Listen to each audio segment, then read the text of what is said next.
Listo, chicos, vamos a complementar el tema de flujo laminar y otros temas adicionales. Por recordar temas de qué es fluido, flujo, tipos de flujo, suelen a veces confundir y en esta etapa pues ya debemos saber en qué consiste. Entonces recuerden que un fluido es la sustancia, puede ser el agua u otro fluido, pero es la sustancia que por lo general se deforma continuamente cuando se somete a un esfuerzo cortante sin importar qué tan pequeño sea este esfuerzo. Prácticamente el fluido no resiste esfuerzos cortantes, inmediatamente se aplica un esfuerzo cortante, se empiezan a mover. A diferencia, por ejemplo, de un sólido, ¿no? Entonces, a un sólido, si uno le aplica un esfuerzo cortante, si el esfuerzo cortante es pequeño, no hay desplazamiento. El esfuerzo cortante es la componente tangencial de una fuerza por unidad de área sobre la cual actúa dicha fuerza. Recuerden que una fuerza compuesta en la parte ortogonal y tangencial tiene sus componentes y el flujo. Entonces, el flujo es el movimiento del fluido. El fluido es la sustancia, el flujo es el movimiento, digamos, de esa sustancia. Es el movimiento de un fluido con respecto a un sistema inercial de coordenadas generalmente ubicado en un contorno sólido. Puede ser un conducto como un tubo o un canal. Entonces, hay que confundir estos términos. Vamos a recordar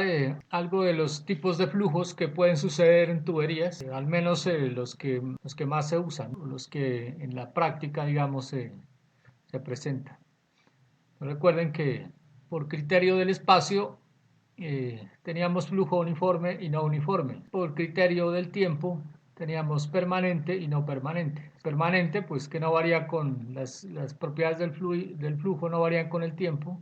No permanente, pues varían con el tiempo. Uniforme, las propiedades del flujo no varían con el espacio y no uniforme varían con el espacio. Por lo general se suelen presentar flujos en combinación, ¿no? O sea, no hay un permanente puro, se presentan combinaciones de tiempo y espacio. Entonces está el uniforme permanente, entonces tenemos esta combinación uniforme y permanente, ¿sí? Entonces se caracteriza por no cambiar ni con el tiempo ni con el espacio. Se presenta cuando se transporta un caudal constante en un tubo de paredes rígidas de sección transversal constante. Este es el flujo por lo general más comúnmente usado para diseño, ¿no? Entonces uno asume que es uniforme y permanente. Y la mayoría de las ecuaciones se han planteado para diseño de este tipo de flujo. Si combinamos el permanente con el no uniforme, suelen suceder flujos como este, gradualmente variado. El flujo encontrado en contracciones y expansiones suaves en tuberías y tubos Venturi. Entonces, cuando hay una expansión, cuando hay, por ejemplo, una unión entre un tubo pequeño y un tubo más grande, entonces se lo puede unir con una expansión suave, ¿sí? O con una ampliación suave. En este caso, pues el flujo hacia allá. En este caso, sucede, en esta expansión sucede flujo gradualmente variado, ¿no? O sea, las condiciones eh, van cambiando con el espacio, ¿sí? Entonces van cambiando gradualmente con el espacio, aunque el flujo sigue siendo permanente. El rápidamente variado se encuentra en contracciones bruscas, en tuberías, flujo en válvulas o impulsores de las bombas. Entonces lo mismo, si tenemos aquí un tubo y lo vamos a unir con un tubo más grande, o un tubo más grande unido con este tubo pequeño, aquí hay una contracción, ¿sí? O sea, se contrae el flujo y aquí cambia rápidamente las condiciones, las propiedades del flujo cambian rápidamente con el espacio, porque pasa pues en una sección muy corta. Lo otro es combinar el flujo uniforme con no permanente. Entonces recuerden que no permanente es el flujo que cambia con el tiempo. Este es un flujo raro en la naturaleza, ya que los cambios tendrían que ocurrir simultáneamente a lo largo de una tubería, ¿sí? O sea, tendrían, por ejemplo, el caudal cambiar simultáneamente en la tubería, lo cual pues no es muy frecuente que pase. Y no uniforme, no permanente, es mucho más complejo, ¿no? También es un flujo poco común. Hay un fenómeno que vamos a estudiar más adelante, que es un fenómeno que se llama golpe de Ariete, ¿sí? Donde las condiciones, cuando se presenta golpe de Ariete, las condiciones varían con el tiempo y con el espacio dentro de una tubería. Entonces, estos son por acá los flujos que se suelen presentar en tuberías. Bueno, aquí por recordar lo que hemos mirado en mecánica de fluidos, eh, de lo que es un fluido ideal y un fluido real, ¿no? Porque en mecánica de fluidos nos miramos mucho más a fondo el flujo ideal. Y aquí como vamos a mirar la parte del movimiento del agua, que es un fluido real, hay que tener en cuenta las diferencias.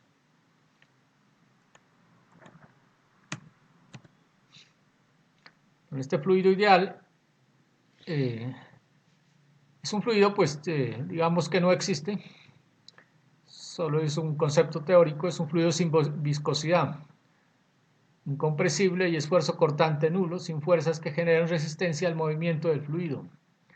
El flujo entre dos puntos se realiza sin disipación de energía. La distribución de velocidades bidimensional es uniforme.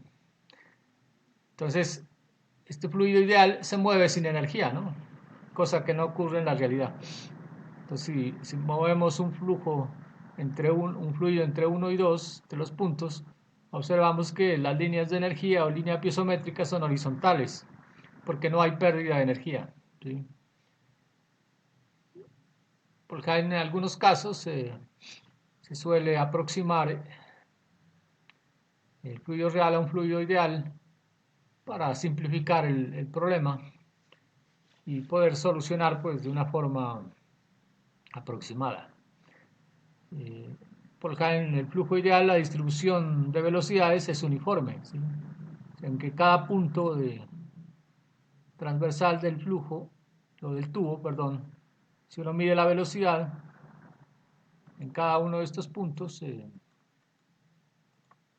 uno mide la velocidad, digamos, en cada punto, encuentra que las velocidades son iguales, ¿sí? Entonces esa es la característica del fluido ideal.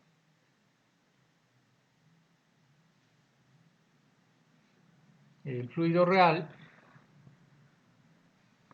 eh, entonces todos los fluidos por general son reales y poseen viscosidad, ¿sí? Es una propiedad importante de los fluidos. Presenta resistencia al movimiento o fricción, digamos, entre moléculas del fluido y paredes en contacto. Obviamente, pues con esta fricción nos genera esfuerzos cortantes y hay unas pérdidas de energía, ¿no? Entre un punto y otro. Mejor dicho, en fluido real siempre debe haber eh, energía en un punto mayor que en el otro para que se mueva, ¿sí? De hecho, hay un consumo de energía. La distribución de velocidades bidimensional no es uniforme, pues cambia con la sección. Y por lo general tienden a ser cero en los contornos o en el contacto con la pared, y máximas, pues por lo general, si es un tubo a presión, en el centro del tubo suele ser máximo, ¿sí? Entonces aquí tenemos el esquema de un fluido real. Si vamos a transportar un fluido real entre el punto 1 y punto 2, ese fluido real no se podrá mover si no existe energía, ¿sí? Por lo tanto, la energía en el punto 1 debe ser siempre mayor la energía en el punto 2 para que se mueva pues de 1 a 2. La línea de energía pues no es horizontal, tiene una pendiente, ¿sí?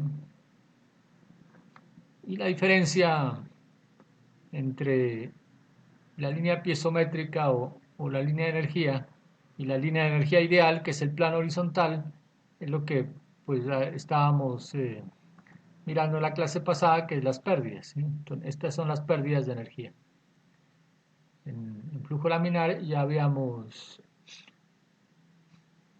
pues deducido la ecuación de cómo cuantificar esta pérdida de energía en una tubería lisa, perdón, en una tubería recta. Y la distribución de velocidades en flujo real pues tampoco es uniforme en la sección, ¿sí? Entonces si uno la mide en varios puntos, en la sección transversal no dan igual, ¿sí? Unos tienen diferente velocidad.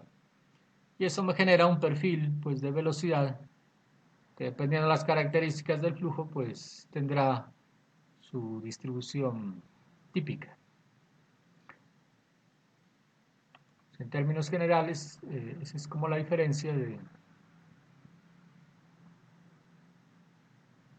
estos dos fluidos, ¿no? Ideal y real. En esta asignatura pues nos vamos a dedicar a estudiar el agua, por lo tanto siempre estudiaremos un fluido real, ¿sí? Pues recordando las que vimos en la clase pasada, las experiencias de Reynolds fue lo que nos llevaron a poder clasificar los flujos en laminar, transición y turbulento. Aquí, volviendo al tema, recuerden que cuando el caudal era muy bajo, en el experimento de Reynolds, pues la tinta se comportaba de una manera muy rectilínea. Si se aumentaba un poco el caudal, ya empezaba a generarse ondulaciones de, del, del chorro de tinta. Si se aumentaba un poco más, ya en parte de la tubería se mezcla completamente y parte sigue siendo ondulada. Cuando el caudal es muy grande, entonces se presenta por lo general dos zonas, una que es laminar y al comienzo de la tubería y un flujo completamente turbulento en el resto de la tubería. Realmente en todos los casos hay una pequeña zona, en que la tinta no se mezcla, mejor dicho, para todos los rangos de caudal siempre hay una pequeña zona en la cual la tinta nunca se mezcla, ¿sí? Eh, entonces hay una transición pues diferente entre el flujo eh, digamos de línea sin mezclar, de tinta sin mezclar y el completamente mezclado. Esto nos llevaba pues a establecer los flujos laminar, transición y turbulento, ¿no? Que ya habíamos descrito en la clase pasada y lo cuantificábamos con el número de Reynolds, que ya teníamos la ecuación. Aquí por resaltar era que la longitud característica que tiene el número de Reynolds, que es esta L, que es velocidad por la longitud característica sobre la viscosidad cinemática. Esa longitud característica depende de la sección del tubo, ¿sí? Entonces, si es circular, pues entonces una sección circular, el radio hidráulico es el área sobre el perímetro, pero el área es pi por diámetro al cuadrado sobre 4, el área del círculo, sobre el perímetro, que es pi por diámetro. Si hacemos la simplificación, se van los pi, nos queda el 4 y se nos da un diámetro, nos queda diámetro cuartos. Por lo tanto, el radio hidráulico de un círculo siempre es el diámetro o la cuarta parte del diámetro. Y la longitud característica es 4 veces el radio hidráulico, ¿sí? Se define así. Si multiplicamos 4 veces radio hidráulico sería 4 por d cuartos y nos da el diámetro. Entonces, la longitud característica en el número de Reynolds de un círculo es igual al diámetro, ¿sí? Para otras secciones pues es diferente. Si es un cuadrado que tiene de lados igual, digamos del lado igual b, tendrá b por aquí, b por acá. El radio hidráulico es lo mismo, ¿no? Área sobre perímetro, el área es b al cuadrado y el perímetro pues es 4 veces los lados, ¿no? Porque el perímetro es el contacto o la línea de contacto entre la superficie que contiene el líquido y el líquido, ¿sí? Entonces sería b cuadrados sobre 4b, que es el perímetro. Si simplifica nos queda b cuartos. Si multiplicamos la longitud característica, 4 veces radio hidráulico, nos da b, ¿sí? Entonces la longitud característica en una sección cuadrada es el lado. Y en una sección pues, rectangular hay que incluir base por altura, ¿no? Aquí tenemos base y acá tenemos, bueno, aquí este lado, tomamos h.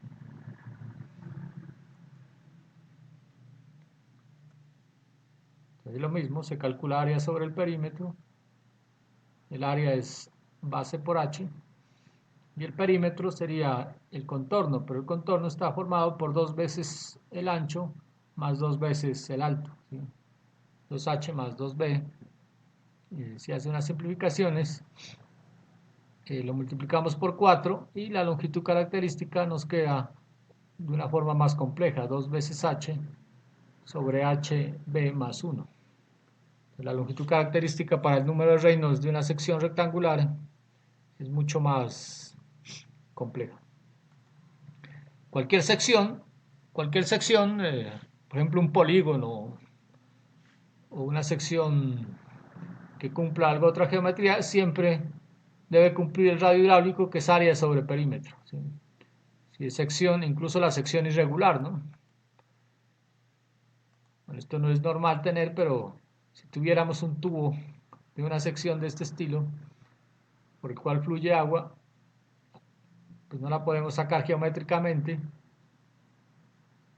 el área ni el perímetro, nos toca buscarse un método para medir el área que está contenida dentro de este perímetro. Si hace esa relación, lo multiplicamos por 4 y eso me daría la longitud característica de esta sección. Listo, entonces para concluir en este caso, todos los números de Reynolds menores a 2000 vamos a llamarlos flujo laminar, entre 2000 y 4000 flujo en transición y mayores a 4000 flujo turbulento.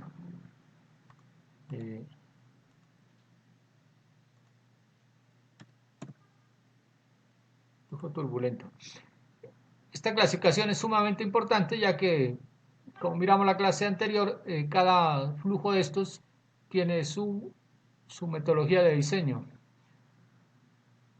Por lo tanto, si es flujo laminar, pues ya miramos la ecuación, se diseñan las pérdidas con la ecuación de Hagen-Poiseuille. El flujo en transición no existe ecuaciones o modelos matemáticos, por lo tanto nunca se diseña entre estos dos. Y flujo turbulento, pues no hemos visto todavía la teoría, pero hay una teoría específica para diseñar tuberías en flujo turbulento. Y hay que tener en cuenta pues, que este número de Reynolds contiene la viscosidad y que la viscosidad es una propiedad que depende de la temperatura, entonces se utilizan ecuaciones como estas o se sacan de tablas o gráficas. Teniendo la temperatura se saca la viscosidad. Lo mismo para la densidad, ¿no? O sea, hay ecuaciones como esta para calcular la densidad. Como he dicho, en adelante, cuando se nos ofrezca calcular estos dos valores, vamos a usar estas ecuaciones para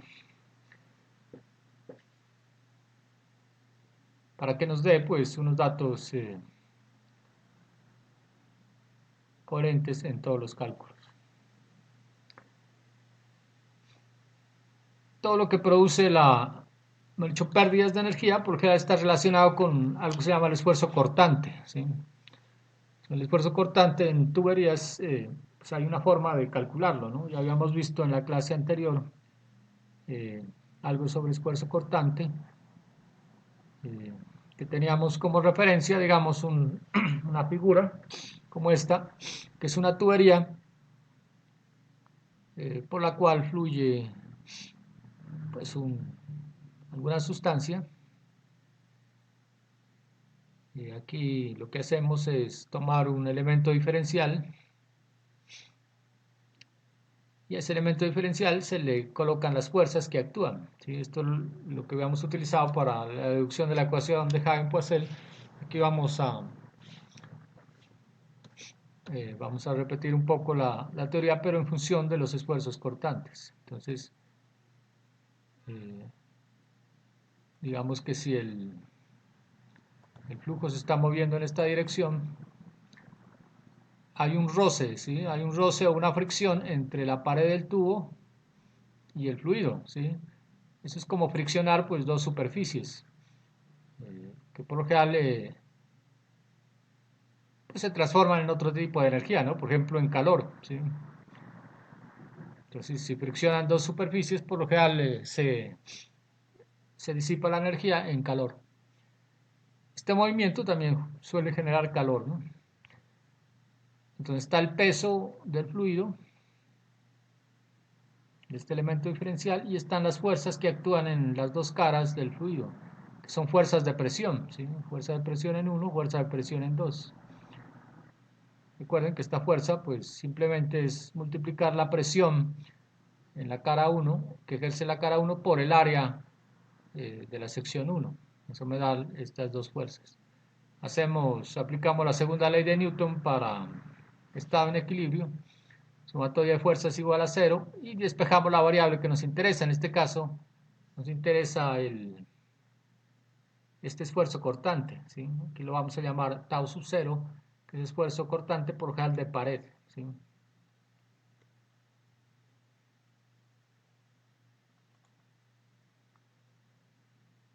Entonces, simplemente planteamos una ecuación en dirección del flujo, ¿sí? En dirección del flujo. Por lo tanto, este W pues tendrá una componente en la dirección del flujo, ¿sí? Se dan cuenta, este W tendrá una componente hacia acá. Entonces, se saca o se aplica sumatoria de fuerzas en este eje, ¿sí? Aquí ya está matemáticamente eh, presión por área sub T en 1 menos presión más cambio de presión en la longitud X por el área sub T más la componente del peso en el eje, que sería el peso por peso específico por el área por dx nos da el volumen, eso nos da un peso por el seno del ángulo, ¿sí?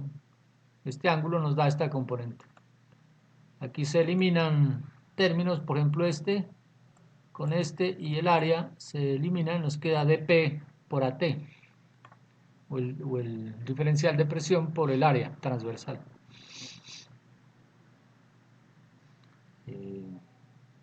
Digamos que como este es un tubo que tiene una inclinación de ángulo T, pues podemos relacionar esta altura de Z con la longitud de X por el seno, ¿no? Entonces seno de teta será igual a dz de X, despejando de Z, nos queda dx por seno de teta. Entonces podemos reemplazar este término seno de teta por dx, que aparece aquí en la ecuación, lo podemos reemplazar por dz. Entonces hacemos ese reemplazo, tenemos este valor, eliminamos los valores de PAT y despejamos tau sub 0, ¿sí? Al despejar tau sub 0, ya podemos ir encontrando las variables que lo afectan. Entonces esta ecuación despejamos, dar un poquitico.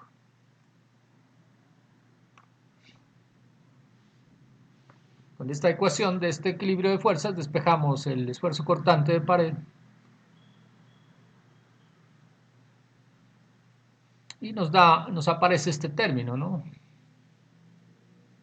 Que es este término, si agrupamos dP de Z, entonces nos queda la derivada con respecto a X de P más gamma por Z, ¿sí?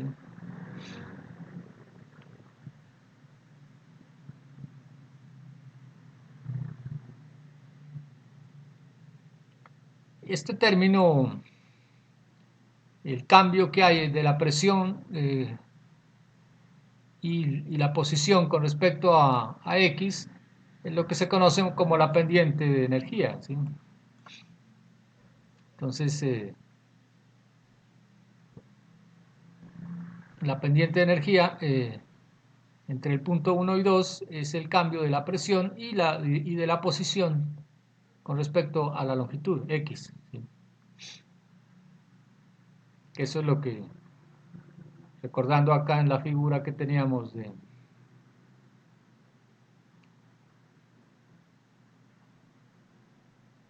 flujo, que es esta, ¿no? Entonces, simplemente está pendiente de esta línea de energía, es el cambio de Z con respecto a X y el cambio de la presión con respecto a X.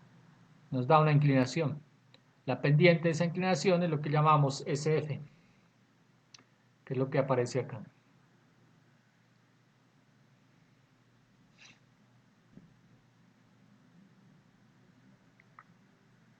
Entonces simplemente este término lo sustituimos aquí por SF y nos queda, por ejemplo, el área de la sección transversal sobre el perímetro mojado, es el radio hidráulico que ya habíamos mirado, ¿sí?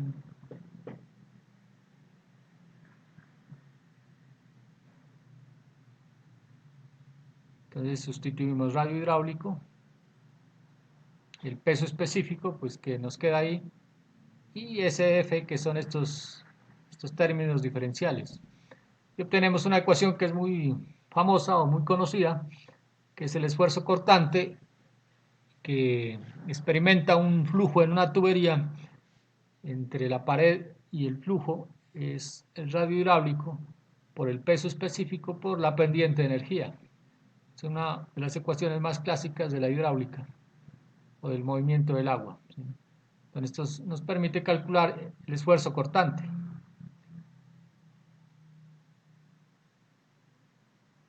Recuerden que SF es la pérdida de energía H sub F sobre la longitud, ¿no? Esta pendiente es la altura sobre la longitud, y H sub F ya la podíamos calcular con la ecuación de Hagen-Poiseuille, por lo tanto conoceríamos S sub F. El radio hidráulico, pues conocemos la geometría y conocemos la propiedad del fluido, que es el peso específico, pues podríamos conocer el esfuerzo cortante de pared en un movimiento del agua.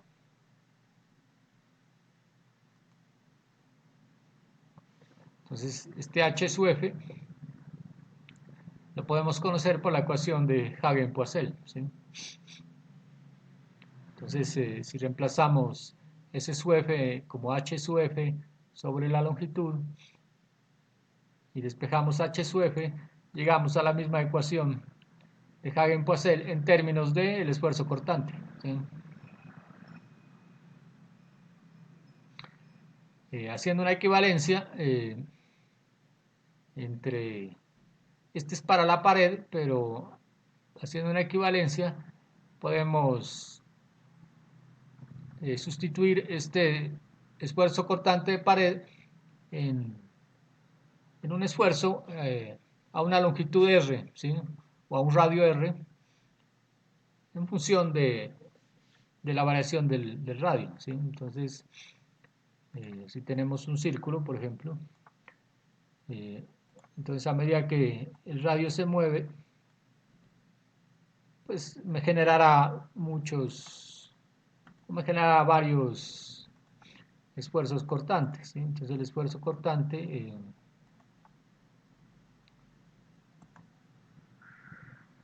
o sea, a medida que el radio se mueve, habrán esfuerzos cortantes en esta dirección del radio, ¿sí? Entonces, si hacemos la equivalencia entre Usted, dígame, disculpe, ingeniero, usted está grabando las clases.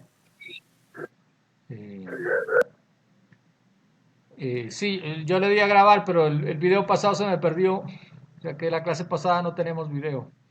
de este, a ver si lo puedo recuperar. El problema de estos videos que salen muy largos y cuando uno los empieza a descargar algún problema hay y se suelen perder. Pero de este, ahí estoy grabando. Bueno, gracias. Entonces, a medida que en la dirección del radio, pues habrán esfuerzos cortantes desde el centro hasta la pared, ¿sí? En una proporción eh, de, en una proporción radial, digámoslo así.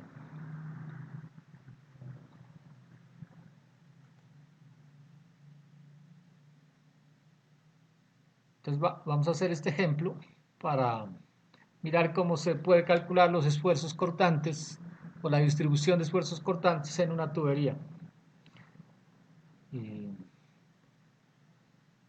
Entonces dice, calcúlese la distribución del esfuerzo de corte o cortante en un flujo de aceite con densidad 8.830 newtons metro cúbico y viscosidad cinemática de punto o coma triple 02. Bueno, vamos a usar comas para decimales. Coma triple 02 metros cuadrados segundo. Pues aquí ya nos dan las presiones, ¿no? Nos dan las presiones que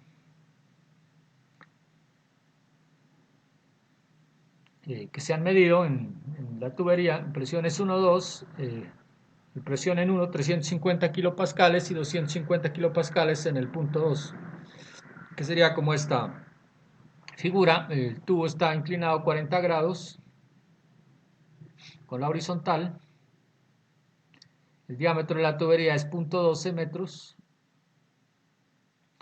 y una longitud L entre el punto 1 y 2 de 10 metros en dirección pues del eje.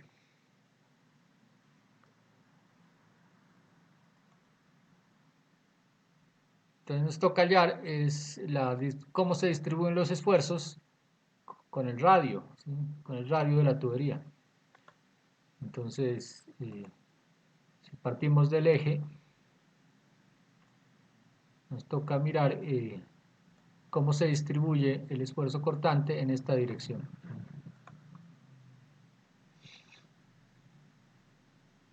Entonces, para solucionar este problema, pues primero observamos qué datos nos dan.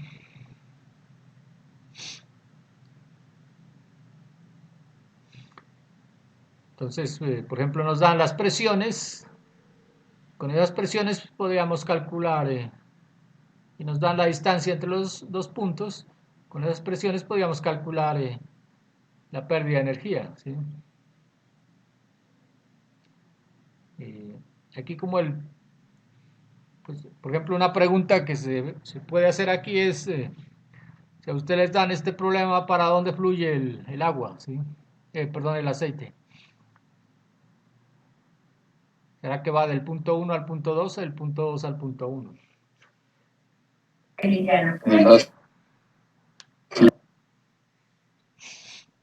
Entonces, el criterio para saber en qué sentido se mueve el agua es las presiones, ¿no? Como he dicho, el criterio general es que se mueve de un punto de mayor energía a un punto de menor energía, ¿sí? Entonces nos toca calcular la energía en el punto 1 y la energía en el punto 2 y mirar cuál de las dos es mayor y se mueve de la energía mayor a menor. En este caso, pues, como las presiones son grandes comparadas con H, por lo general la presión en 1 es mayor que presión en 2 y se mueve de 1 a 2, ¿sí? Entonces tenemos que se mueve del punto 1, que son 350 kilopascales, a 250 kilopascales. Pues con eso podemos calcular la pendiente de energía.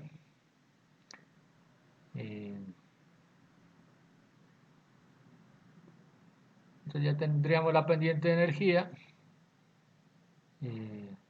y con la densidad pues calculamos peso específico, con la geometría el radio hidráulico, ¿sí? Entonces lo que hacemos es despejar de esta ecuación la variación de T sub R en función de H sub F, ¿no? Que prácticamente es esta misma ecuación en función del radio.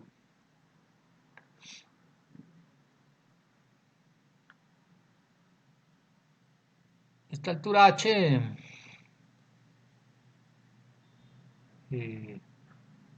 pues no la conocemos, pero conocemos la distancia entre el punto 1 y 2 y el ángulo. Entonces si hacemos seno de este ángulo, sería seno del ángulo, sería igual a h sobre 10, ¿sí? Por lo tanto, h sería 10 metros por seno de 40. Entonces ya estaría definida. Bueno, aquí se me dañó el editor de ecuaciones, me tocó hacerlas a mano. Entonces, recuerden que en esta materia prácticamente vamos a usar la ecuación de Bernoulli con pérdidas en la mayoría de los problemas, o mejor dicho, es la ecuación clave para solucionar problemas. Entonces, ecuación de Bernoulli, ¿sí? Siempre aplicamos ecuación de Bernoulli entre dos puntos. Aquí la aplicamos entre, si va en dirección del flujo, entre 1 y 2 más las pérdidas. Entonces, energía en 1 es igual a energía en 2 más las pérdidas, ¿no?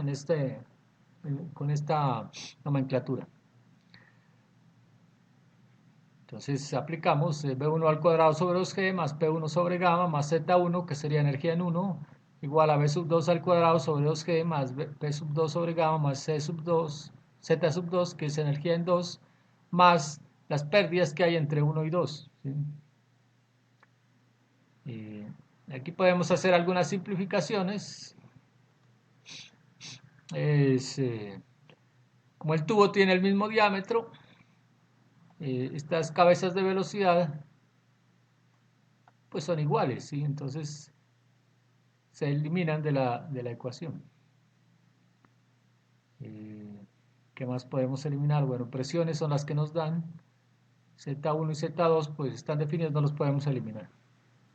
Entonces aquí lo que nos interesa es despejar la pérdida de energía para hallar la pendiente pues de la línea de energía, S sub F. Entonces simplemente despejamos H entre 1 y 2, que será, en este orden será P1, pasamos este P sub 2 para acá, sería P sub 1 menos P sub 2 sobre gamma, más Z1 menos Z2 igual a la pérdida, ¿sí? Este P1 menos P sub 2 pues es delta de presión, ¿no? La diferencia de presión más, más Z1 menos Z2, que es, bueno, aquí me quedó delta Z, pero es este H, ¿no? Z1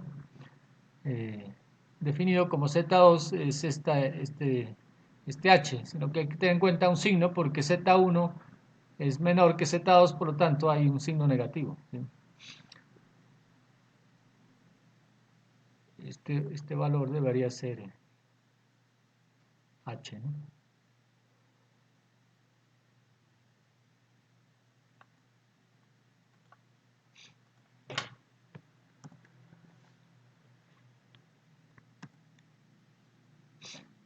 Debería ser H.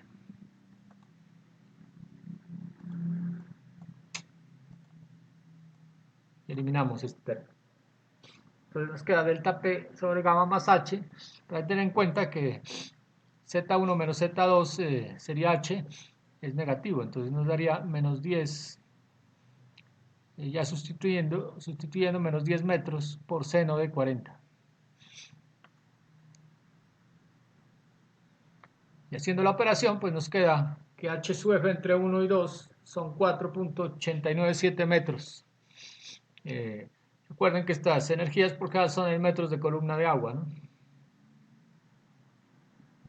Si despejamos el esfuerzo cortante T sub R de la ecuación, nos queda sumatoria de fuerzas de pérdidas entre 1 y 2 sobre la longitud sobre 2 por el peso específico por el radio, ¿sí?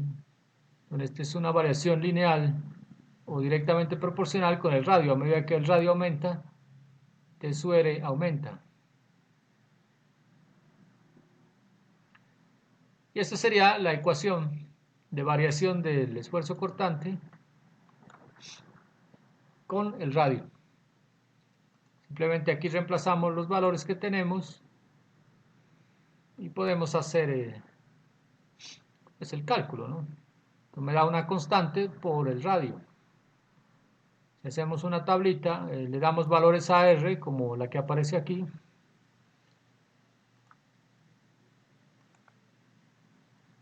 Como la que aparece aquí, le damos valores al radio. Empezamos, por ejemplo, en el centro, 0, y vamos cambiando hasta el radio, que es el máximo, que es 0.06. Si le damos R0, pues obviamente T sub R nos da 0. Bueno, y para los demás radios nos da un valor según la ecuación. Entonces esto me está indicando es la variación del esfuerzo cortante desde el radio, perdón, desde el centro de la tubería hasta la parte externa. Bueno, esto ya lo podemos graficar y debe darnos algo como esto, ¿no? Entonces, si graficamos el esfuerzo cortante, la horizontal y el radio, entonces partimos de 0, y esto como es simétrico, pues se repite en la parte superior e inferior. Esto en 3 dimensiones, pues es como un cono, ¿sí? Si uno lo observa en 3 dimensiones, daría un cono, que sería la distribución de esfuerzos en un flujo, en una tubería. O sea, aquí está gráficamente, el radio parte de 0 hasta las paredes, y este es el esfuerzo T sub R, y el máximo se da a 6 centímetros, que es 129.8 newtons metro cuadrado, que es el esfuerzo cortante de pared, ¿no? Si ustedes reemplazan en el esfuerzo cortante de pared que teníamos acá, máximo,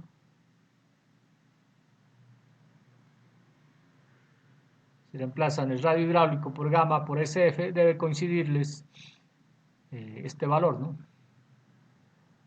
Esa ecuación nos calcula o nos proporciona el valor del esfuerzo cortante aquí en la pared, ¿sí? Y en puntos intermedios pues está la otra ecuación. Entonces, de esa manera pues podemos digamos hacernos una idea de cómo varían los esfuerzos cortantes en el flujo en tuberías. Todo esto lleva a que este esfuerzo cortante es el que produce la pérdida de energía, ¿sí? Entonces, todas estas fricciones que se generan tanto entre fluido-fluido y fluido-pared del tubo es lo que se genera, pues, o lo que genera pérdida de energía. Por lo tanto, un flujo real o un fluido real siempre se mueve, pues, de mayor energía a menor energía, o necesita energía para moverse.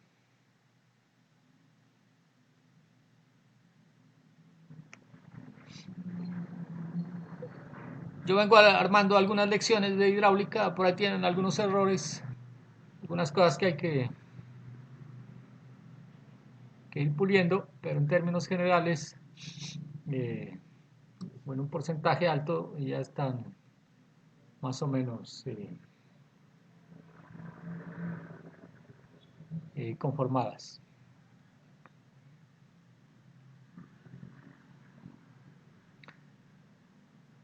Si hay alguien que me ayude a pasar estos que están a mano y estas figuras al AutoCAD,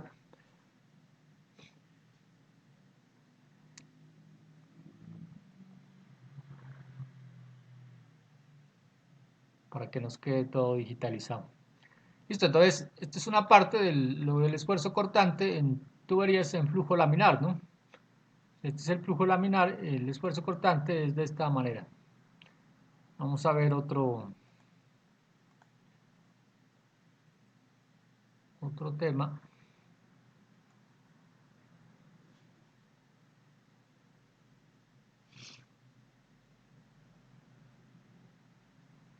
Así como hay distribución de esfuerzos cortantes, pues obviamente hay distribución de velocidades, ¿sí? Entonces recuerden que en flujo laminar, la ley que rige el flujo laminar es la segunda ley de Newton, ¿no? De viscosidad, perdón, la ley de viscosidad de Newton. que es el esfuerzo cortante, igual a nu por el gradiente de velocidad. Entonces, si tenemos un círculo, por acá pues del centro al círculo tenemos el R mayúscula, que es el radio del círculo. Y desde el centro pues tenemos un radio R minúscula que varía entre 0 y R mayúscula. Entonces este R mayúscula es esta flecha y el R minúscula es la otra flecha. Resulta que este de Y que aparece aquí, cuando hablamos de U de Y, este está medido desde la pared hacia el centro, ¿sí? Este de Y. Entonces va desde la pared al centro, ¿sí? Entonces aquí tenemos nuestro radio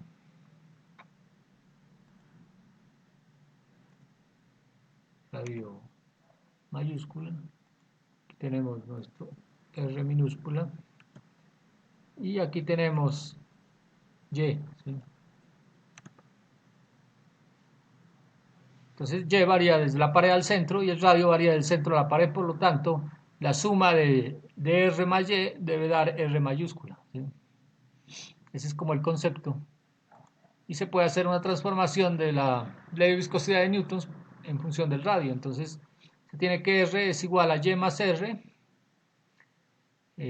Si hacemos la derivada de R, R es una constante, por lo tanto la derivada de R constante, de R mayúscula es 0. Y nos quedan los diferenciales de dy más de R. Si despejamos de y, nos queda que dy es menos de R.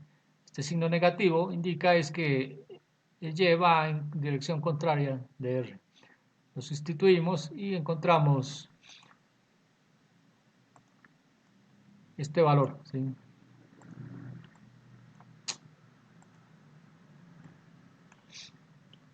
Entonces el esfuerzo cortante para flujo laminar en un tubo en función de R es menos, ¿no? Menos nu por du de R.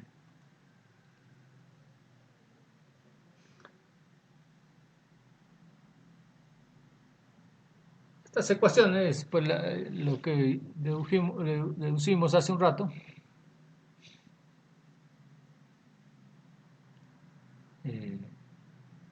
que podíamos obtener pues la pérdida de energía en función del esfuerzo cortante, ¿sí? Esta es la relación entre el esfuerzo cortante de pared y el esfuerzo cortante a un radio R, ¿sí? Entonces, según se cumple esta relación, simplificamos aquí unos valores y encontramos que el esfuerzo cortante pues, de pared, el esfuerzo cortante a un radio R es igual a la relación de radio R sobre R mayúscula con el esfuerzo cortante de pared, que es un valor conocido, ¿sí? Entonces T sub R será menos nu de U de R, y este es un valor constante, T sub 0 sobre R. Entonces lo que hacemos es, aquí el objetivo es encontrar cómo varía la velocidad, ¿no? En función de R. Entonces ya tenemos una ecuación que es menos nu de U de R, es una ecuación diferencial, hacemos separación de variables y la integramos. Integramos de U en función de R de R. Entonces separamos variables, sacamos la integral de U, este valor es constante. Un poquito. El valor es constante y nos queda R de R. Pues la integral de U es U, de R, pues R cuadrado sobre 2, lo sacamos de aquí, como este es integral indefinida, les sumamos una constante de integración, pero esta constante de integración pues la podemos calcular teniendo en cuenta las condiciones de frontera. Se considera que cuando R minúscula, si R minúscula es igual a R mayúscula, o sea en la pared, entonces tenemos nuestro tubo, nuestro radio. Pues cuando este radio alcanza el radio mayúscula, la velocidad en la pared se considera en flujos reales que es cero, ¿sí? Entonces en fluidos reales, perdón, la velocidad siempre en el contacto con la pared es cero. O mejor dicho, las partículas de fluido logran frenarse completamente cuando hacen contacto con la pared. En esa condición de frontera, si hacemos U igual a 0 y R mayúscula, la constante nos queda tau sub 0 por R sobre 2 μ. La reemplazamos aquí y obtenemos una ecuación que es bastante eh, famosa, digámoslo así, o conocida, que nos indica la distribución de la velocidad en función de R, ¿sí? Donde tau sub 0, pues como es el de pared, es constante, R es constante, R mayúscula es constante, y μ, que es la viscosidad, también es constante. Bueno, ahí podemos hacer otras equivalencias si reemplazamos, por ejemplo, tau sub 0 en función de la pérdida de energía. Podemos encontrar otras equivalencias, ¿sí? Pero la ecuación, pues, básica es esta.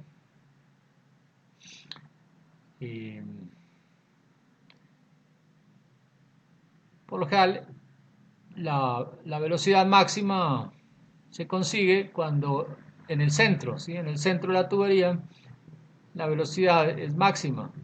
Entonces, en el centro de la tubería R0, si reemplazamos aquí R0, nos da que se nos elimina este valor y nos queda que velocidad o distribución de velocidad se nos convierte en velocidad máxima. Por lo tanto, si reemplazamos este valor acá, encontramos que la distribución de velocidad es igual a la velocidad máxima solamente en función de los radios.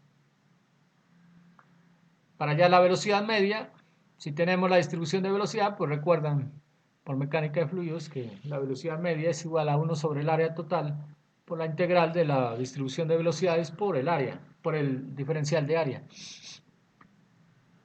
Introducimos este valor aquí en la ecuación, simplemente integramos entre 0 y R. Aquí son dos integrales, ¿no? Son dos integrales, o las podemos dividir en dos integrales, 2πr por R y 2πr por R cuadrado. Las separamos para... Aquí nos queda R al cubo y acá nos queda R. La integral de R entre 0 y R sería R cuadrado sobre 2 y aquí sería R a la 4 sobre 4, ¿no? Bueno, este es cálculo básico.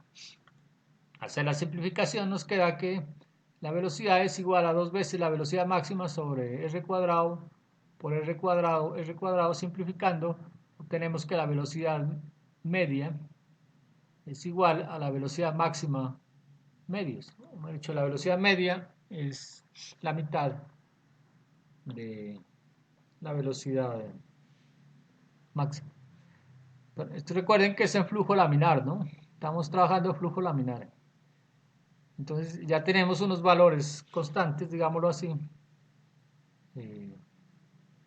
o mejor dicho, unas ecuaciones que se cumplen en todo caso para flujo laminar. Entonces ya tenemos distribución de velocidad, ecuación de distribución de velocidad, que es esta, el valor de la velocidad máxima y el valor de la velocidad media, que son por ejemplo los valores de velocidad que se usan comúnmente. Listo, vamos a hacer este ejemplo. Nos piden calcular cuál es la distribución de velocidad en un tubo en flujo laminar. Dice un aceite de peso específico, 7.880 newtons metro cúbico, viscosidad dinámica, 0.5 pascales por segundo, fluye a flujo permanente por una tubería de radio R.0125. La tubería está en posición vertical con presiones en los puntos 1 y 2 respectivamente de 240.000 pascales y 192.000 pascales respectivamente. ya que el 1 le corresponde mayor presión y el 2 menor presión.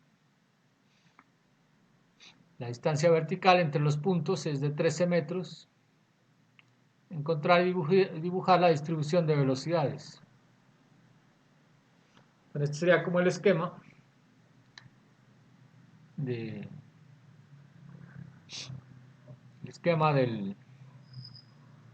problema. Entonces nos toca observar, pues son las ecuaciones, ¿no? Para poder solucionar el problema. Nos toca usar, como nos piden distribución, nos toca usar esta ecuación. R, pues nos lo da el problema, la viscosidad, el peso específico. S sub F, que es la pendiente de la línea de energía. Como nos dan las pérdidas, podemos calcular la S sub F, ¿sí? Que serían las pérdidas sobre la longitud. Como nos dan la longitud entre 1 y 2, que es de 13 metros, si dividimos la pérdida de energía entre 13 metros nos da la pendiente. Bueno, aquí tengo un escrito a mano, no se ve muy bien, pero simplemente aplicamos siempre ecuación de Bernoulli, ¿no? Entre 1 y 2, Z1 más P1 sobre gamma más B1 al cuadrado sobre 2G igual a Z2 más P sub 2 sobre gamma más B sub 2 al cuadrado sobre 2G más la pérdida de energía, ¿sí? Aquí, como el tubo tiene el mismo diámetro, las velocidades son iguales, entonces estos términos por lo general los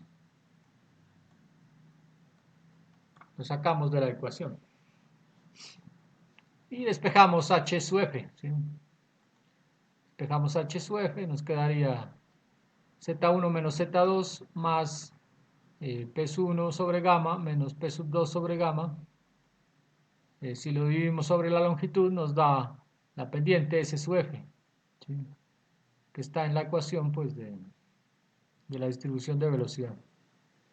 Ya conocemos S sub F, hacemos el cálculo y lo reemplazamos en la ecuación, ¿sí? Esta sería la ecuación de distribución de velocidad, que sería 7880 newtons metro cúbico, pues que es el peso específico del aceite, ¿no?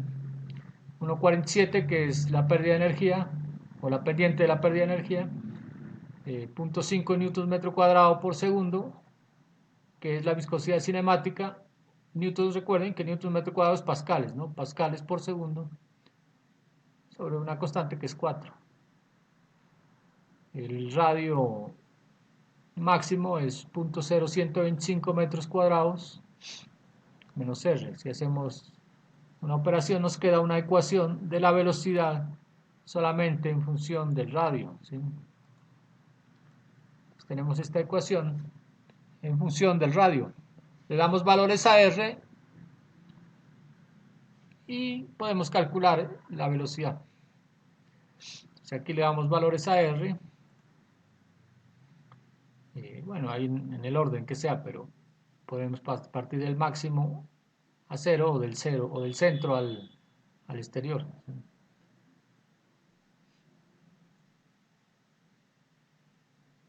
Entonces, la característica es que si reemplazamos aquí R minúscula por R mayúscula, hacemos contacto con la pared y este valor se nos vuelve 0, ¿sí? Y en el centro es máximo, ¿sí? Entonces nos da 0,9 la velocidad máxima en el centro. Bueno, la representación gráfica, si graficamos estos valores, encontramos, pues como es simétrico, hacemos el cálculo en la mitad y la otra mitad la otra mitad pues es la misma, ¿sí? Es como un espejo en el eje. Bueno, esta va a ser nuestra distribución de velocidad. Entonces en cada punto del radio nos da unas velocidades diferentes, ¿sí? Con esto es característico pues de un flujo de un flujo real, ¿no? Que habíamos visto.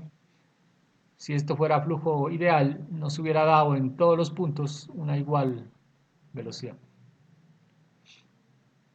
Entonces aquí esquemáticamente podemos mirar la distribución de velocidades en función del radio. Es el radio máximo. La velocidad máxima es 0.9 metros. Aquí le colocamos negativo porque va en dirección del eje Y, que lo habíamos definido como positivo hacia arriba. La velocidad va hacia abajo sería negativo. Velocidad media, que sería la mitad, 0.9, 0.45. Y esta ecuación pues es la distribución de cada uno de estos puntos. Bueno, ese es el concepto de distribución de velocidad en flujo real, ¿sí? En un flujo real siempre tiene una distribución de velocidad diferente a la constante. Bueno, aquí puedes recordar pues lo que habíamos visto en la clase pasada, la ecuación de Hagen-Poiseuille. Tenemos que el caudal pues es un área por la velocidad media. La velocidad media en flujo laminar es velocidad máxima sobre 2. Por lo tanto, el caudal nos da como área sobre velocidad máxima sobre 2. Si reemplazamos velocidad máxima, que ya teníamos la ecuación, nos da el caudal, ¿sí? Que esta es la ecuación de Hagen-Poiseuille en función del caudal en función de las otras variables. Si reemplazamos pues SF como H sub F sobre L y despejamos H sub F, volvemos a encontrar nuestra famosa ecuación de Hagen-Poiseuille, ¿sí? Con esta ecuación nos permite calcular la pérdida de energía de un fluido real en flujo viscoso en una tubería, ¿sí? Bueno, del flujo laminar, digamos que esto es como lo esencial. En la práctica, en hidráulica, casi nunca se diseña en flujo laminar, a no ser que sean investigaciones específicas o instalaciones en laboratorio. Pero en hidráulica casi nunca se diseña en flujo laminar. Pero nos sirve este proceso para comprender pues cómo es el mecanismo de las pérdidas de energía que vamos a usar en adelante en el caso de lo que es flujo turbulento, ¿sí? Entonces vamos a iniciar el concepto de flujo turbulento. Vamos a mirar algunos conceptos teóricos para que nos ayude a comprender lo que es flujo turbulento. Hay un concepto que se llama concepto de capa límite, ¿sí? Bueno, varios autores la describen, esta capa límite. Por ejemplo, el libro de Sotelo, pues el concepto lo da como que los esfuerzos viscosos son despreciables en flujo turbulento. O sea, en flujo turbulento, el esfuerzo del tau sub 0, digamos, es muy pequeño comparado con algo que se llaman los esfuerzos turbulentos, ¿sí?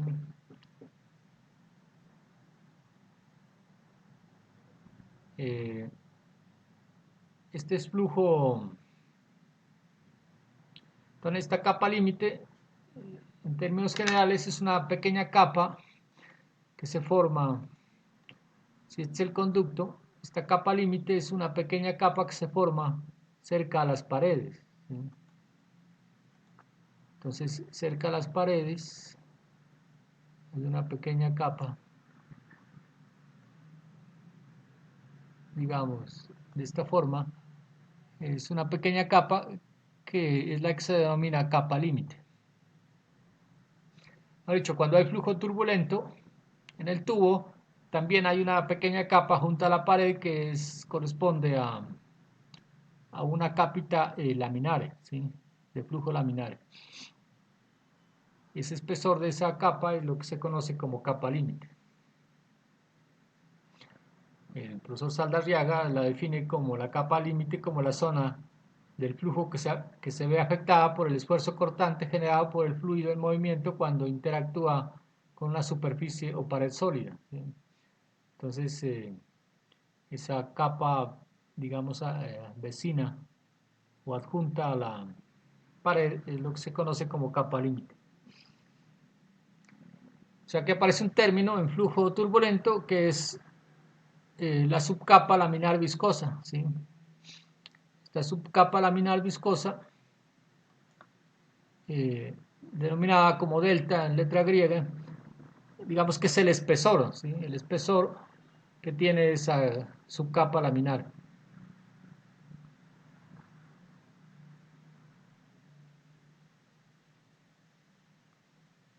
Entonces, es una subcapa laminar viscosa donde la superficie sólida del conducto impide que cerca de ella ocurran fluctuaciones turbulentas, ¿no?, de velocidad. Me ha dicho, esta subcapa laminar viscosa, los esfuerzos no son turbulentos, sino viscosos.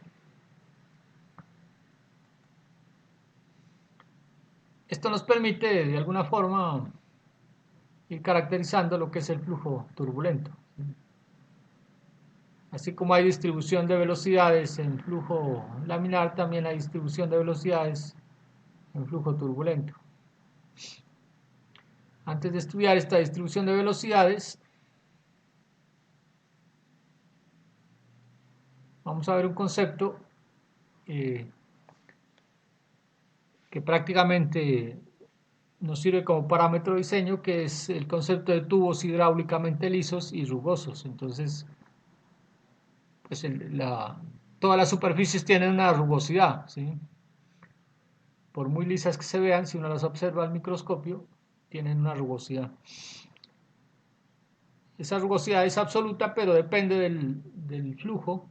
Se puede clasificar en hidráulicamente liso o rugoso. Mejor dicho, la misma rugosidad de la pared de un tubo puede ser hidráulicamente liso o rugoso según el comportamiento del flujo.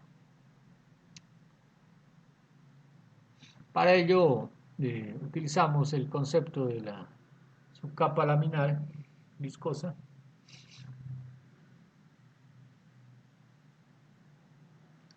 Entonces, en base a esta subcapa laminar viscosa se define lo que es hidráulicamente liso y hidráulicamente rugoso. Con el hidráulicamente liso, si la altura de la rugosidad, o sea, la rugosidad física, ¿no?, rugosidades absolutas de la superficie del conducto, la vamos a llamar KS, sería la altura de la rugosidad, ¿sí? Entonces tenemos, por ejemplo, la pared del tubo. Esta pared no es absolutamente lisa, tiene unas pequeñas rugosidades, ¿sí? Entonces, si la altura de estas rugosidades, que son el KS, es menor que el espesor de la subcapa laminar viscosa, se clasifican hidráulicamente liso. En esta relación, ¿no?, delta sobre KS mayor que 1. Y se considera hidráulicamente rugoso cuando la rugosidad absoluta son mayores que el espesor de la subcapa laminar viscosa. La subcapa laminar viscosa la podemos calcular con esta ecuación,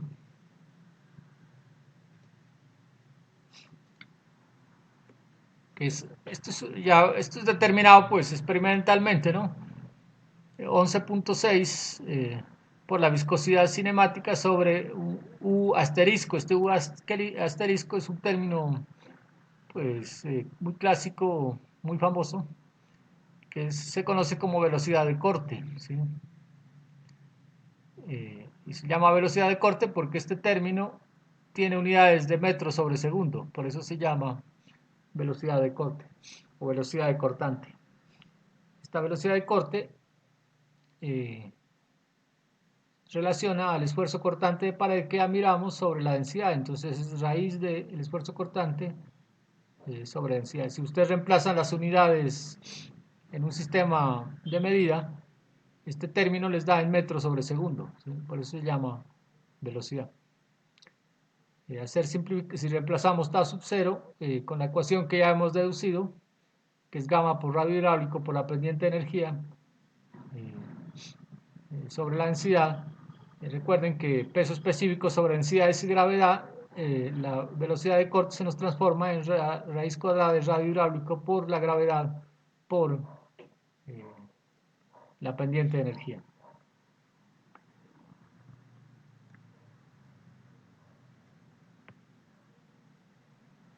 Entonces, estos valores, pues, si hacemos el análisis en un tubo, los podemos, radio hidráulico, pues se conoce la geometría, la gravedad conocida, la pendiente de energía la podemos conocer y podemos calcular este delta prima. ¿Sí?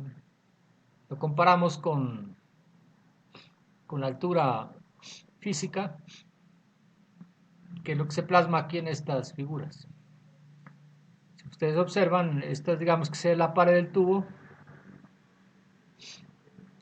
y estas líneas irregulares es digamos que la rugosidad. ¿Sí?